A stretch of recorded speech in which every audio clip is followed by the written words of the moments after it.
Hey, so let's talk about system reliability. You know those conversations, the ones that are all feelings and guesswork? Today, we're going to change that. We're going on a journey to turn that confusion into clear, data-driven conversations. Let's get into it. Yeah, this one. This probably sounds pretty familiar, right? We've all been there, trading hunches and anecdotes about how a system is doing. This is the kind of chat that happens when you don't really have a handle on your monitoring, and it's exactly what we're going to learn how to fix. All right, so here's our game plan for today. Think of it as our map. We're going to start with the why, why this stuff even matters. Then we'll build up from the absolute foundation, which is monitoring. From there, we'll see how to turn failures into real progress. And finally, we'll look at the actual journey an SRE team takes in the real world. So to get past those vague feelings and stories, we really need a shared framework, a common language that's built on objective data, not just gut feelings. And that's exactly where our guide for this whole conversation comes in. And this is it. This is our map. It's called the Dickerson Hierarchy of Reliability.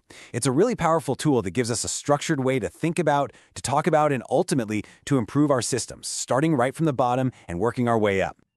Okay, let's start our climb at what is, without a doubt, the most important level: monitoring and observability.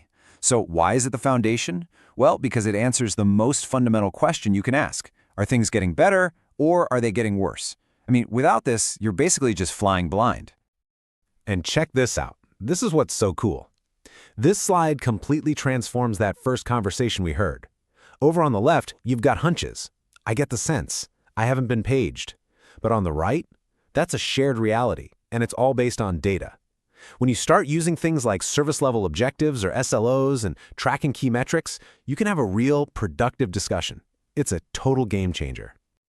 So having a system you trust is absolutely crucial. But what happens when nobody trusts it? This actually brings me to a little cautionary tale, a true story that came out of a real SRE interview. And there it is. That's the punchline. The candidate explained that they had 2 full-time employees whose job was to manage a system that everyone in the company ignored because it was just too noisy. So here's the point. A monitoring system that isn't trusted, it's not just useless, it's a massive flashing red flag for your entire organization. All right, so even with the best monitoring in the world, things are still going to break. It's just a fact of life.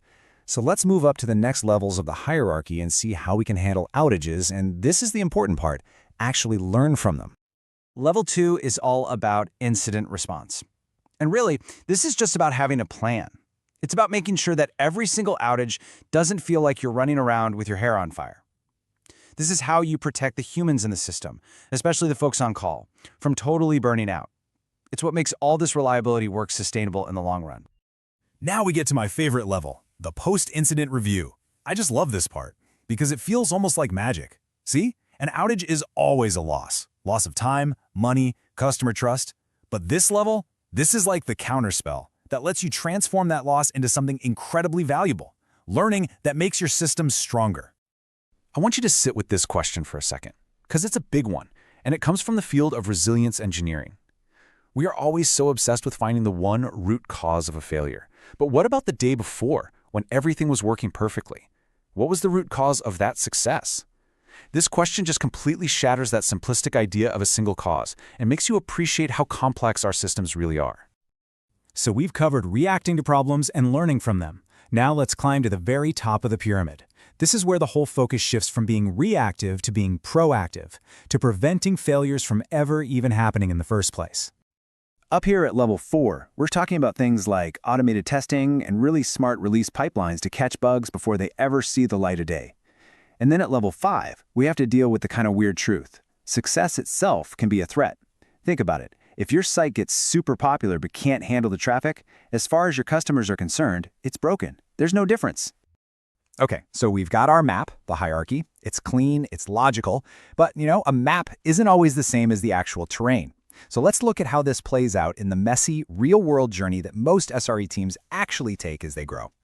Pretty much every single SRE team starts out right here, as the firefighter. There are problems, fires are burning, and the team gets hired to put them out. You just run from one crisis to the next until hopefully things calm down and you actually have a minute to breathe and think about other things. So after a year of non-stop firefighting, it's only natural to think, hey, things are stable. How do we keep it this way? And the first instinct is often to become a gatekeeper. Control every change, keep the forces of disruption away from your precious production environment. It makes a certain kind of sense, but it is a total trap. And this is exactly why that trap is so dangerous. If you stay in that gatekeeper mode for too long, you just make everyone else's life miserable. It creates friction and resentment, it slows everybody down, and at the end of the day, it just doesn't scale. People will always find a way around you if you become a roadblock.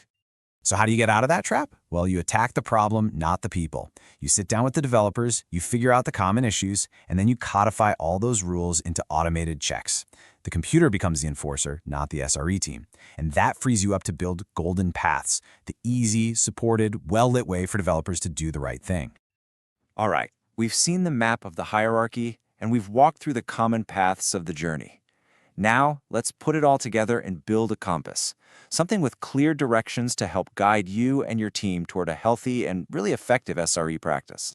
First, here are some big, flashing, wrong way signs to watch out for.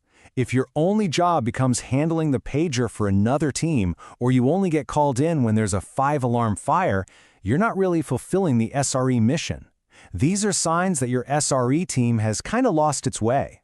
But on the other hand, here are the really positive signs to look for. The whole dynamic changes. It goes from you having to push your way into the room to other teams pulling you in for help.